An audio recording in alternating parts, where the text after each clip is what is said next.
रात्रीचा वेळ, घड्याळात 11 वाजत आहेत, चारही बाजूला सन्नाटा आहे. राहुल आपल्या खोलीत अभ्यास करत होता, तेव्हा त्याची बहीण श्रेयस खोलीत आली आणि म्हणाली, दादा, आज रात्री आपल्या घराजवळील जुन्या वाड्यातून विचित्र आवाज येत आहे.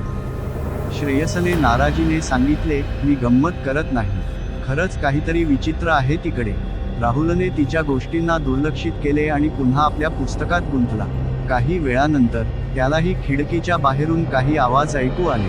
हळूहळू त्याने आपले पुस्तक बंद केले आणि खिडकीजवळ गेला. वाड्याकडे पाहत असताना त्याला जाणवले की तिकडे काहीतरी गडबड आहे. राहुलने हळू आवाजात म्हटले, श्रेयस, चल पाहू तिकडे काय चाललं आहे. दोघं भाऊबहीण आपली टॉर्च घेऊन वाड्याकडे चालले. वाड्यात पोहोचताच त्यांना जाणवले की कुणीतरी त्यांना पाहत आहे. लांबविराम हळूहळू पाऊल टाकत ते आत गेले. वाड्याच्या शांततेत त्यांच्या श्वासांची आवाज गुंजत होती. अचानक एक दरवाजा जोरात बंद झाला.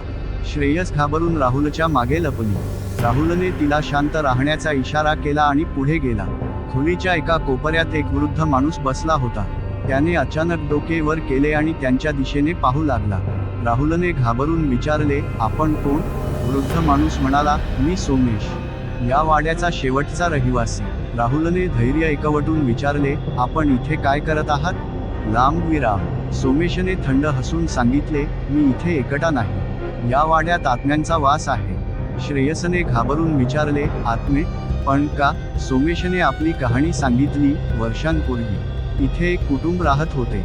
एके दिवशी एका भयंकर आगीत ते सर्व मरण पावले. त्यांचे आत्मे अजूनही या वाड्यात भटकत आहेत. शांततेच्या शोधात दोघं वाड्यातून वेगाने बाहेर पळाले आणि आपल्या घराकडे धावले. घरी पोहोचल्यावर त्यांनी दार बंद केले आणि एकमेकांना घट्ट पकडले. श्रेयसने मान डोलावली, हो दादा, ती जागा खूप भयानक आहे. राहुल आणि श्रेयसच्या मनात त्या रात्रीच्या आठवणी कायमच्या राहिल्या. त्यांनी पुन्हा कधीही त्या वाड्याबद्दल विचार केला नाही. पण कधी कधी रात्रीच्या अंधारात त्यांना त्या आत्म्यांचे आवाज ऐकू येत असत, जे अजूनही शांततेच्या शोधात होते. कथा संपते, पण सन्नाटा अजूनही कायम आहे.